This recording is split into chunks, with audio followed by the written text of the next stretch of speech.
চিরিরবন্দর উপজেলার ডাক্তার শামসুদ্দিন নালুর জানাজা সম্পন্ন। শুনলেন সংবাদ শিরোনাম।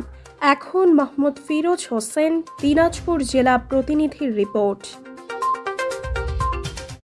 চিরিরবন্দর উপজেলার ৯ নং ভিআইএল ইউনিয়নের খেরকাটি নিবাসী ডাক্তার শামসুদ্দিন নালু ইন্তেকাল করেন। ইন্না লিল্লাহি ওয়া ইন্না ইলাইহি রাজিউন। পরে তার জানাজার নামাজ অনুষ্ঠিত হয়।